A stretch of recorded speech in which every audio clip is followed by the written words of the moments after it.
You probably know all the players who are involved in these past cases of deputies who've been terminated, reinstated, won judgments, et cetera. About a $1.82 million for both Sergeant Mike Harris and former Deputy Jennifer Tyler. So if you were elected sheriff, would you then take the supervisory staff of Chelan County Sheriff's Office and do a shakeout, change people and names in different positions? No, I don't believe that's fair. They've earned their positions. They've had the opportunity to work themselves up to those positions, but we would say we're going to go a different direction. We're going to handle ourselves differently. I know that a lot of the individuals within our agency who are involved in these suits are knowledgeable people. They have the ability to do the job, but they've been encouraged to take on this culture that we have of, we want you to bully these people into doing what we want them to do. I have heard directly from some within our administrative line, we are looking for people who will do what we tell them to do, when we tell them to do it without asking. That's blind following. That is not appropriate. So I understand there can be times where we can be in a stressful situation or a critical incident where if you give me a command, I'll follow it as long as it's lawful. But if I have questions about it, I certainly hope that we can debrief afterwards, address the issues at hand. But there are times when we can talk about it and other times when we need to talk about it later on. And it's time just to show that there's a different direction this agency needs to head. What we've been doing in the past has been successful in some areas, but in others we have completely failed. And it is time to take responsibility for that and tell them that, hey, look, this has not worked out for you in the past. Just like we talked about with deputies who are having issues, that we are going to provide you with a map of where you need to go, how things need to be done, and the tools will be provided to you for you to be successful. If you don't want to go down that route, then correct, that's not going to be a good fit. I'm not going to allow you to continue to cost the taxpayers millions of dollars because you don't want to behave like an adult. Earlier in the discussion, you mentioned behavioral health, and Chelan County established a behavioral health unit, which is now coming under the wing of the Sheriff's Office. What do you see as the future for that particular unit? Does it need to be expanded? Is behavioral health going to be a challenge for the Sheriff's Office in the future? It'll continue to be a challenge, and it needs to be expanded. One thing I was surprised is I actually learned today, I'd like to follow up a little bit more, but what I've been told is that our agency has not personally contributed any money to this program, which would seem to me like a failure. We should be putting some of our money up to support it. So I know that Anna has worked hard in securing grants for our agency, and the commissioners have also worked hard in making this happen. But if we as an agency are out there speaking about the fact that mental health and drug usage are our biggest issues facing our communities, we need to be behind it and we need to support it in every way possible. I'd love to see it expand. I want to see us continue to partner with our local agencies to see if they also want to contribute to this program and continue to build it for what it is, because we are going to need more help. You see that mental health across Washington State is being stretched to its limits and at times is just inadequate because they don't have the staffing or the resources to address the issue, which is clearly the biggest one here in Washington State. Let's talk about crime. Looking at the Washington Association of Sheriffs and Police Chiefs, every year they put out criminal justice statistics on arrests, crimes committed in various counties, all counties throughout Washington State. In Chelan County, the crime rate in 2021, which is the most recent that we have, is about 14.7 per 1,000 members of the population. It's a low figure for us. We've been in the 20s for most of the last 4 to 5 years. Yeah. And it's down about 34% from the previous year. So 2021, a good year as far as crime rates go. If this incumbent sheriff is doing so poorly, how explain the decline in crime? Well, you look at COVID, that a majority of our citizens stayed inside the house, and we've seen even our calls this year are down. So it ebbs and flows. I would say that our gang activity has certainly spiked quite a bit. We have a major drug issue coming. So yes, some calls have gone down, but also there are a lot that we have just come out and said we're not going to respond to anymore, or we're not going to handle. I know a lot of citizens, since I've been out here running for office, have said, we want to know why you won't respond out to our residences to deal with our issues that we're calling in, or why we don't get a phone call back. And I've been surprised at times that we just say, close it out, we're not going to handle that. So we need to get back to focusing on the community and its needs, even if they're not major crimes. And the ones that we do have that are major crimes, we need to figure out solutions on what we're going to do to resolve them. I think the citizens of Chelan County here are definitely seeing that we have an uptick in violent crimes, especially gang-related, and that's where our focus needs to be. If anything, I would say this is a perfect time for us to put all of our attention and focus on these major issues and take care of them while we have the opportunity to. You talked a little bit about training, and I want to take you back to an arrest that you made in 2017. This was in the arrest of a gentleman named Robert James Bowie of Marysville.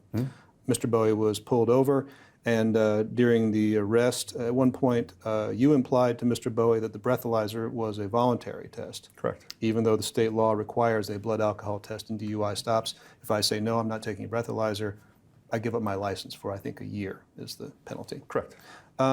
This case went all the way to the Supreme Court, state Supreme Court, as Chelan County tried to keep the evidence in that he had turned down an opportunity to take the breathalyzer.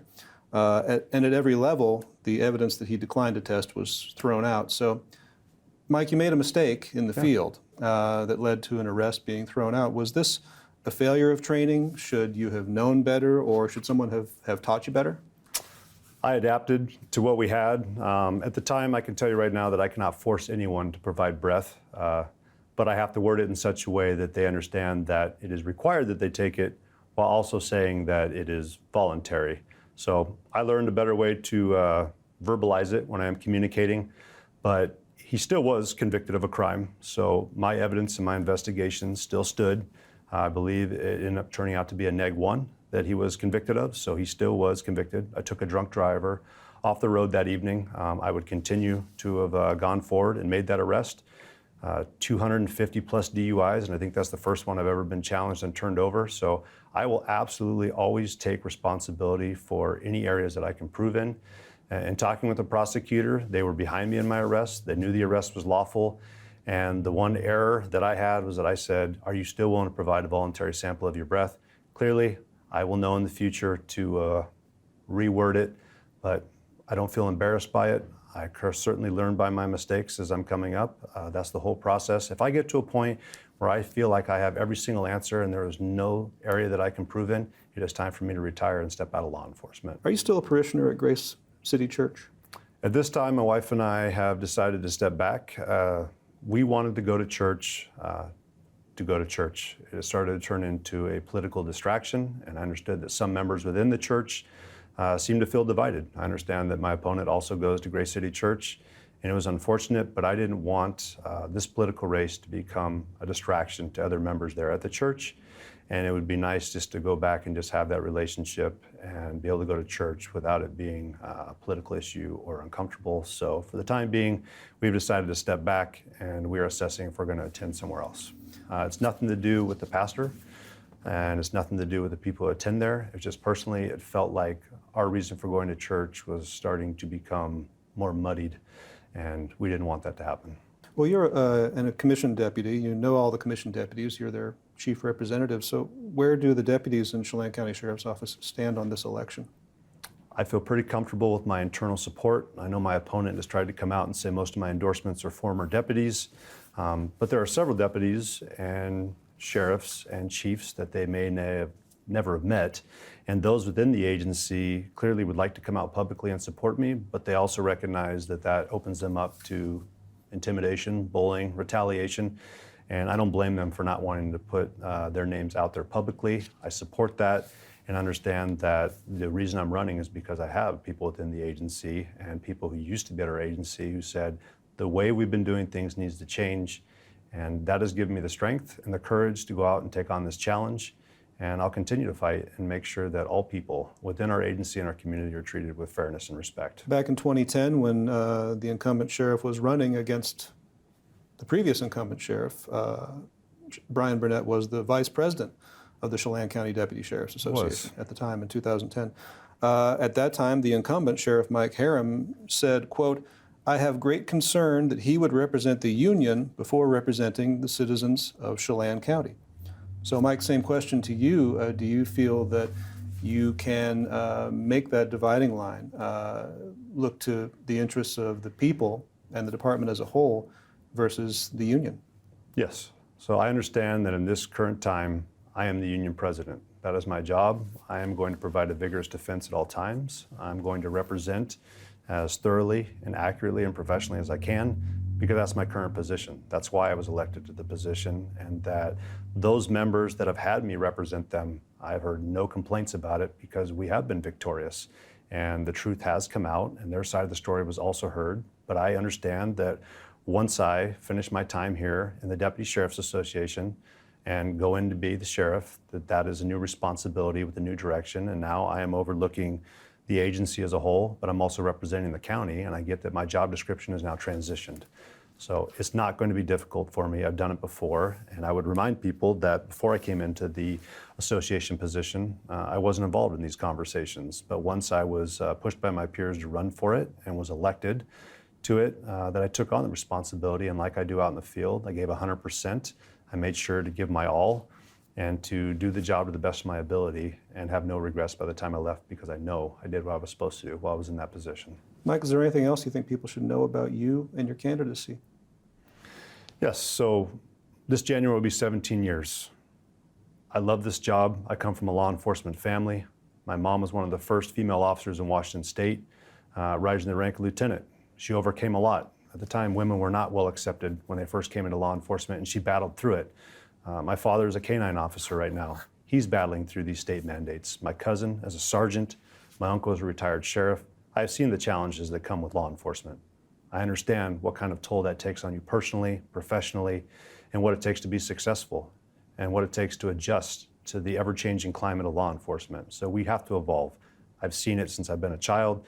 I've seen it professionally. I have the educational background to take me to the next level administratively, and I'm ready for the challenge. I don't want this position for the title. I don't want it for the pay. I want it because I want to serve the citizens of Chelan County.